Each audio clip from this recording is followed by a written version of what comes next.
노 크로스, 노 크라운 이란 말이 있죠. 고난 없이 영광은 없다라고 하는 것입니다. 고난 없이 영광은 없습니다. 반드시 부활도 마찬가지고 부활의 영광을 누리기 위해서는 죽음의 고난을 통과해야 됩니다.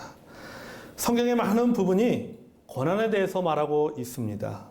예수님도 사역하시면서 많은 고난을 당했습니다.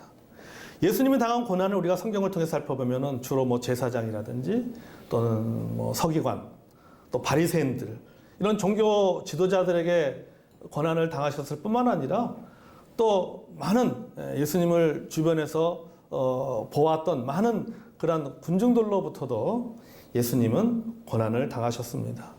예수님이 당한 고난은 여러 가지가 있지만 가장 대표적인 것이 바로 뭐냐면 비난당하였는 것이었습니다. 사람들로부터 비난당했습니다. 사람들로부터 반대를 당했습니다. 그럼에도 불구하고 예수님은 하나님의 나라를 전파하는 일을 멈추지 않았습니다. 아멘. 예수님께서 제자들을 부르실 때 하신 말씀이 무엇입니까? 아무든지 나를 따라오려거든 날마다 자기를 부인하고 제 십자가를 지고 나를 따라야 된다라고 누가복음 9장 23절에 말씀하셨습니다. 여러분, 날마다 십자가를 지라는 말은 무슨 말이에요? 죽었다고 생각하고 나를 따르는 거예요. 그러니까 예수님의 부르심은 영광의 부르시지만은 그 영광의 부르심이 되기 위해서는 그 앞에 어떤 부르심이 따라와야 되느냐 하면은 바로 죽음의 부르심이 따라오는 거예요. 죽으라고 부르신 겁니다. 그래서 그 죽음은 곧 고난입니다. 그래서 우리가 예수님을 따르려고 하면은 우리는 고난을 각오해야 되는 거죠. 그래서 여러분 어떤 보면은 신앙생활은요, 고난을 각오해야지만이 신앙생활을 할 수 있습니다. 사람부터 비난과 반대를 들어도 굴하지 않고 믿음의 길을 걸어갈 수 있는 사람만이 제대로 신앙생활을 할 수가 있는 것입니다. 여러분, 우리의 신앙은 고난의 신앙입니다. 예수님을 따르는 그 자체가 바로 고난입니다. 베드로는 고난에 대해서 이렇게 말했습니다. 베드로전서 3장 17절 말씀입니다. 우리 같이 읽어볼까요? 시작. 선을 행함으로 고난을 받는 것이 하나님의 뜻일진데 악을 행함으로 고난을 받는 것보다 나으니라. 아멘. 2장 20절에서도 이렇게 말했습니다. 같이 읽어보겠습니다. 죄가 있어 매를 맞고 참으면 무슨 칭찬이 있으리요. 그러나 선을 행함으로 고난을 받고 참으면 이는 하나님 앞에서 아름다우니라. 아멘. 자, 이게 본문에 보면은 두 종류의 고난을 말하고 있습니다. 선을 행함으로 받는 고난과 악을 행함으로 받는 고난입니다. 한국 교회와 성도들이 악을 행함으로 받는 고난과 비난이 있습니다.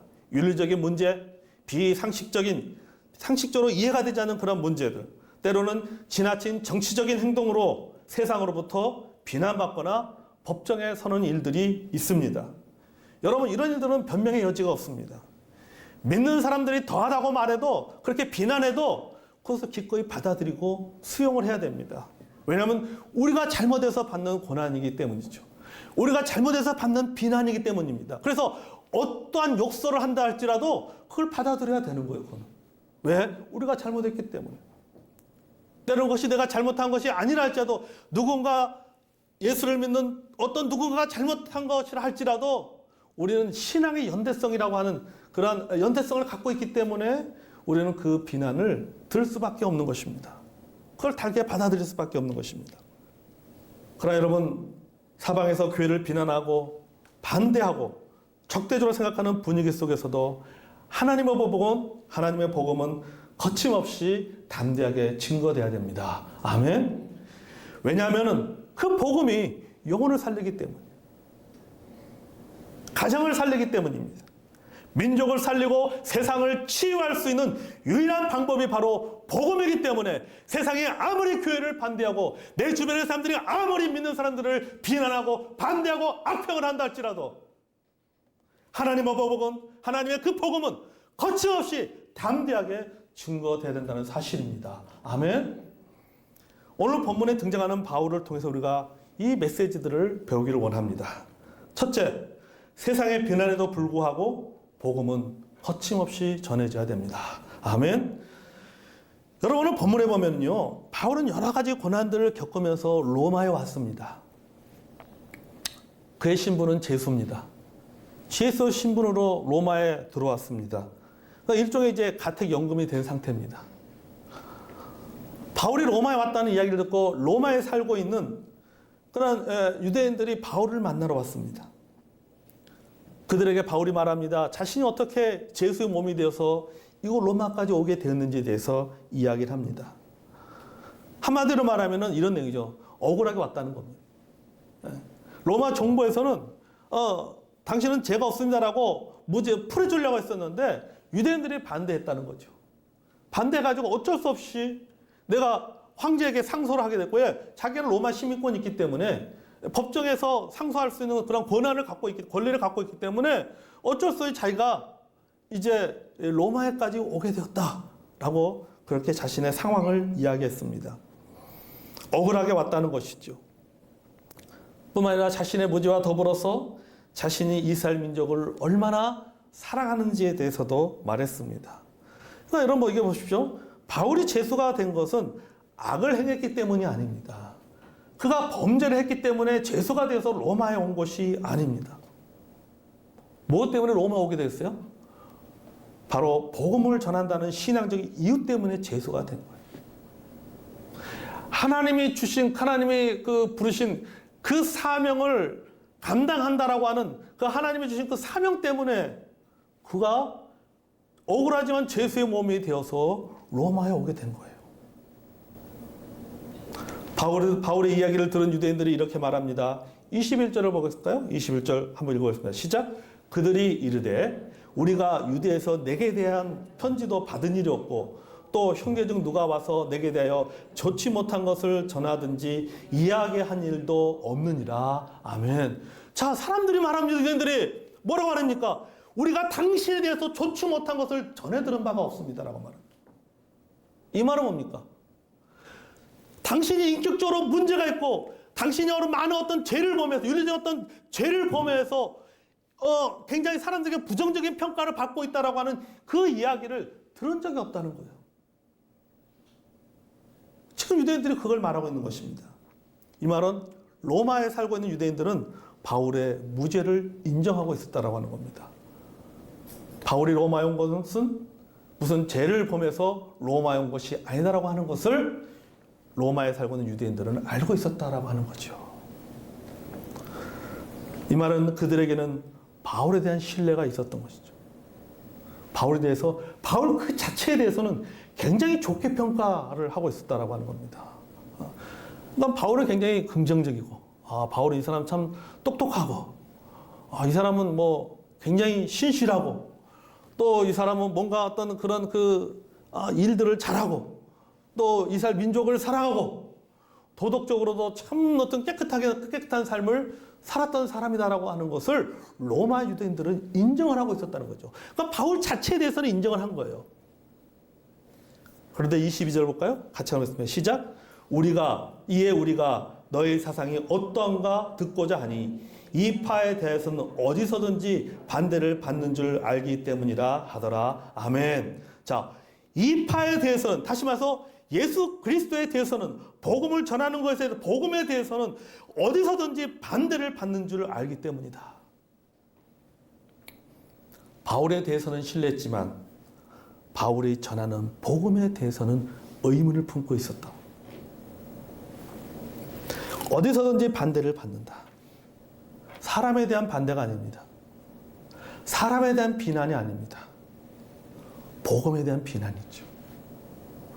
바울에 대한 비난이 아니라 바울이 믿고 있는, 바울이 전하고 있는 복음에 대한 비난입니다.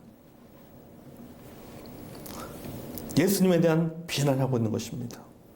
그러니까는 비난을, 바울 자체는 문제가 없는 거예요. 바울 자체는 문제가 없는데, 바울이 전하는 그 복음에 대해서 사람들이 반대하고 비난하고 있는 겁니다. 여러분, 이게 지금 우리가 처한 입장이에요. 사람들은 우리를 신뢰합니다. 우리 가족들은 믿지 않는 가족이라 할지라도 나를 가족으로 인정합니다. 내 이웃은 나에 대해서 나와 좋은 관계를 맺고 있습니다. 회사에서, 직장에서 직장 동료들과 좋은 관계를 맺고 있습니다.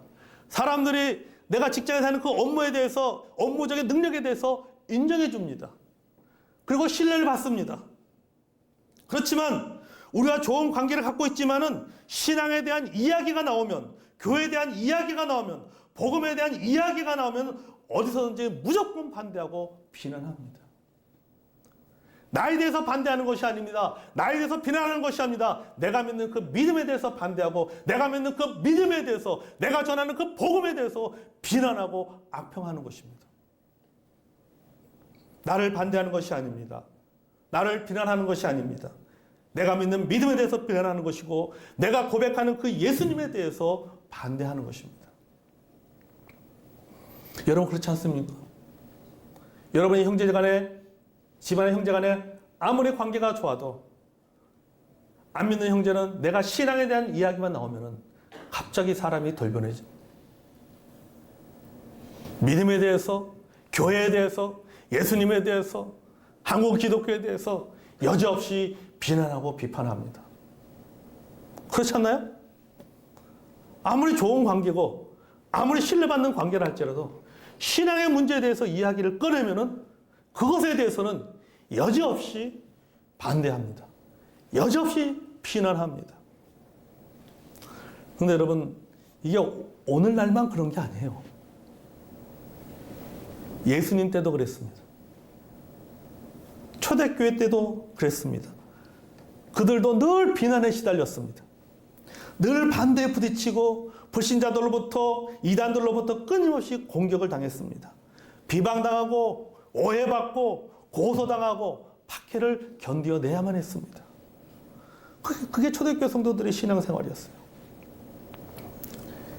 그러니까 여러분, 지금 우리가 당하고 있는 사방으로부터, 또 우리 주변에 저는 믿지 않는 가족들을 통해서, 또는 친척들을 통해서, 내 주변의 사람들을 통해서 내가 믿는 것 때문에 내 신앙에 대해서 비난을 당하고 반대를 받고 있고, 여러 가지 어떤 악평과 조롱을 듣는 것이 놀랄만한 일이 아니다라고 하는 거예요. 이미 예수님도 그랬고 초대교회 성들도 그랬고, 이미 오랜 기독교 역사 속에서 늘 항상 그런 일들은 있었다라고 하는 겁니다. 지금만 있었던 것이 아니에요. 예수님이 이미 말씀하셨어요. 마태복음 24장 9절 말씀입니다. 우리 같이 한번 읽어볼까요? 마태복음 24장 9절. 시작. 그때 사람들이 너를 환난에 넘겨주겠으며 너를 죽이리니 너희가 내 이름 때문에 모든 민족에게 미움을 받으리라. 아멘.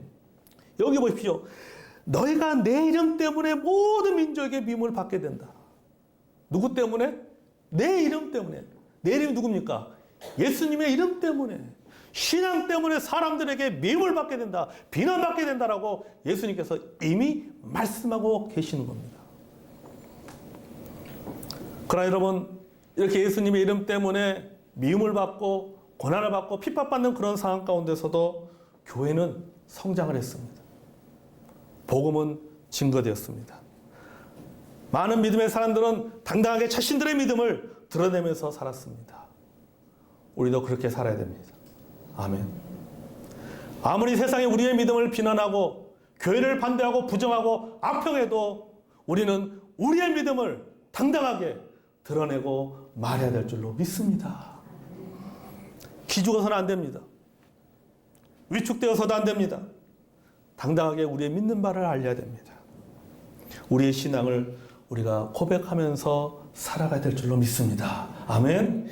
23절을 보십시오. 자, 계속해서 23절 보겠습니다. 시작. 그들이 날짜를 정하고 그가 유숙한 집에 많이 오니 바울이 아침부터 저녁까지 강론하여 하나님의 나라를 증언하고 모세 율법과 선자의 말을 가지고 예수님에 대하여 권하더라. 아멘. 자, 바울은 자신이 처한 상황에 상관없이 로마 유대인들에게 복음을 전했습니다.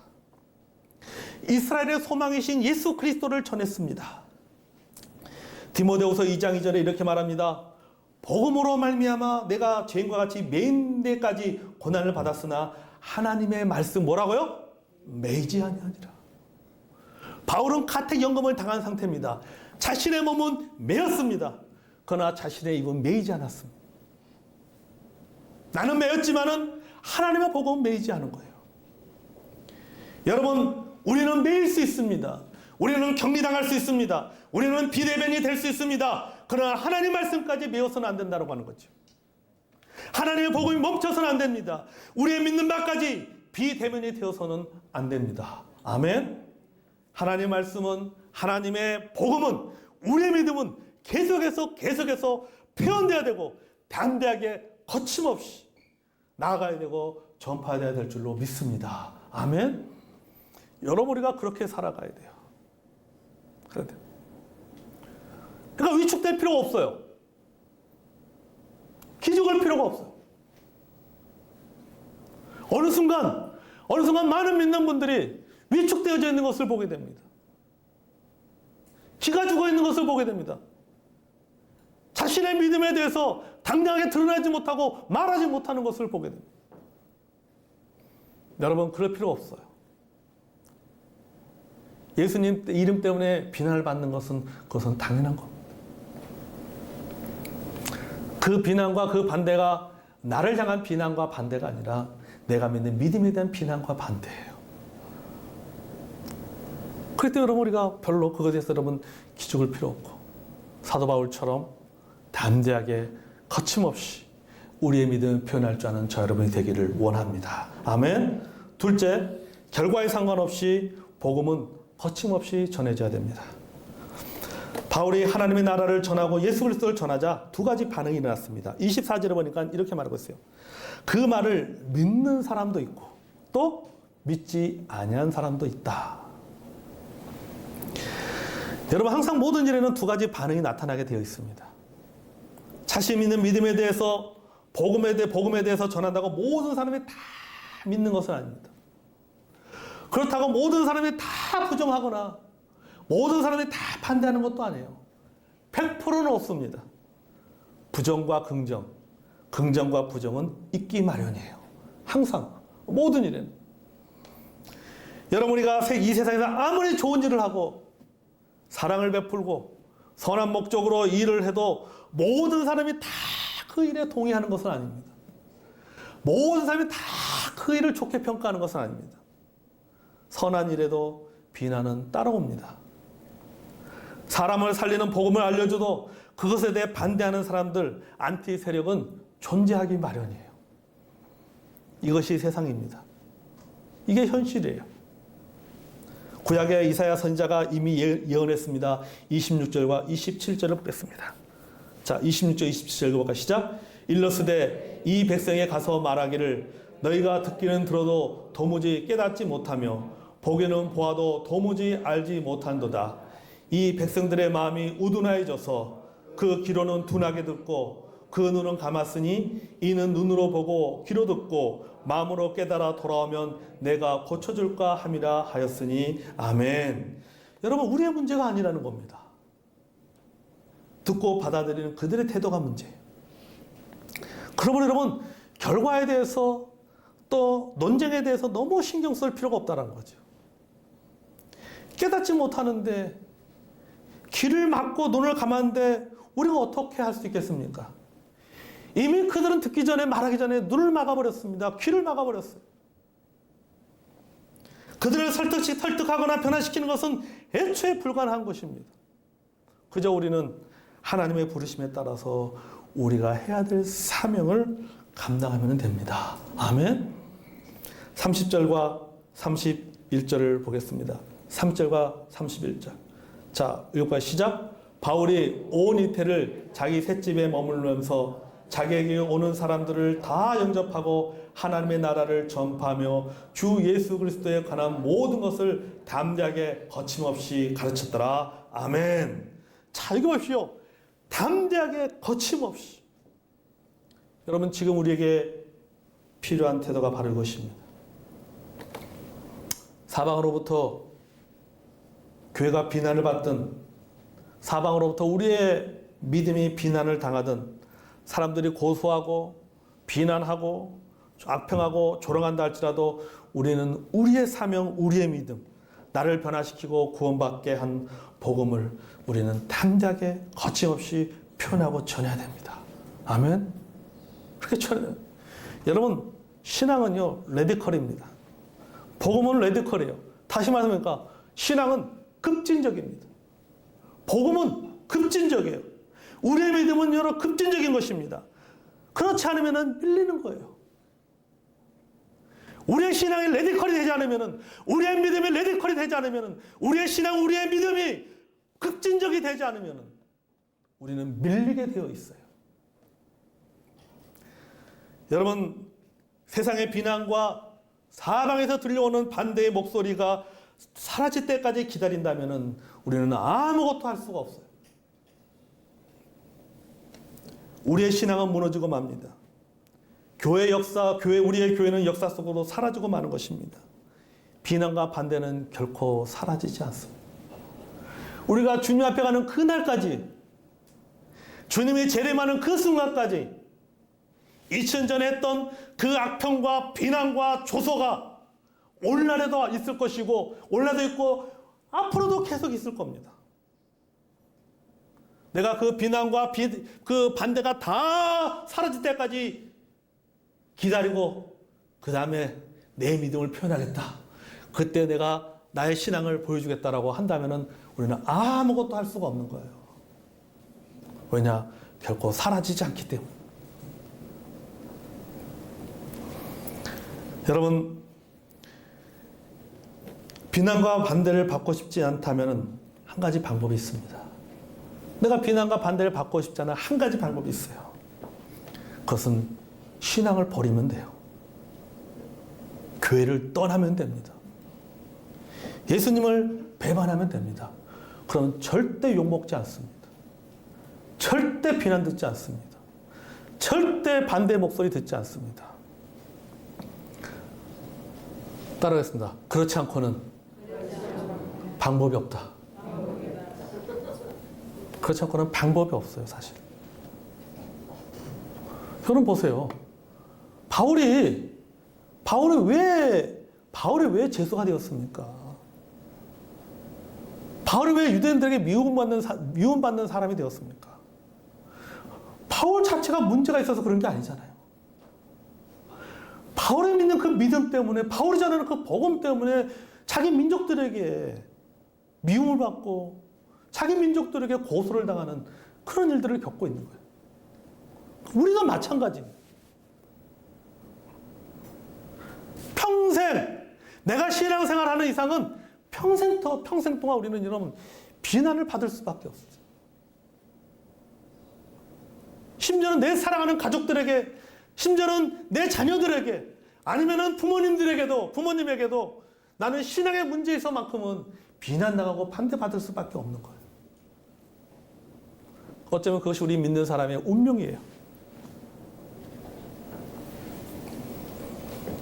그렇지, 이거 비난받기 싫고 반대 듣기 싫으면 떠나면 돼요. 교회 안 나오면 됩니다.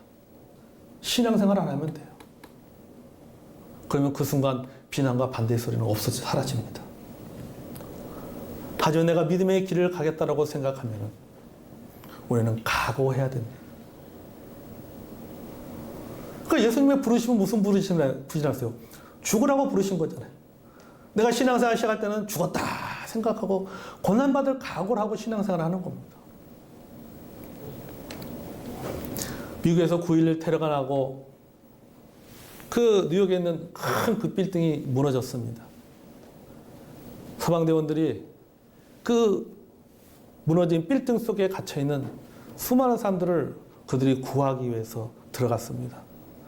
그들이 인명을 구조하면서 그들이 했던 말이 있습니다. 유명한 말이죠. First in, last out. 먼저 들어가고 나중에 나온다. 가장 먼저 들어가고 가장 나중에 나온다는 겁니다. 그러니까 가장 먼저 그 재난의 현장에 가장 먼저 들어가서 사람들을 구하고 마지막 한 사람까지 포기하지 않고 그들을 다 인명을 구하고 난 다음에 가장 나중에 나오겠다라고 하는 겁니다. 그게 소방관들의 명언이에요. 표예요. 명언이에요. 그들의 늘 가슴에 새기는 것입니다. 여러분, 우리에게도 first in, last out 이런 담대함과 사명감이 필요합니다. 세상의 반대에도 불구하고 사방에서 들려오는 비난의 목소리에도 불구하고 사람들의 조롱과 악평에 여러분 너무 기죽지 마세요. 너무 신앙생활에 위축되지 마세요. 너무 교회생활에 위축되지 마세요. 예전에도 그렇고 지금도 그렇고 앞으로도 똑같습니다. 우리가 지금까지 믿음의 길을 걸어왔듯이 앞으로도 걸어가는 저 여러분이 되기를 원합니다. 비난에도 불구하고 반대도 불구하고 사도 바울처럼 담대하게 거침없이 여러분 우리의 믿음을 고백하고 주님 우리에게 주신 이 복음의 사명을 전하고 드러내는 저와 여러분이 되기를 원합니다. 아멘. 따랐습니다. 세상의 반대와 비난이 있어도 우리의 믿음을 고백하고 표현하고 전합시다. 아멘. 이 한 주간에도 여러분 기죽지 마십시오. 위축되지 마십시오. 내가 내 믿음을 담대하게 드러내는 저와 여러분이 되기를 원합니다. 나에 대한 비난과 비판 아니라 내가 믿는 믿음에 대한 비난과 비판인 것입니다.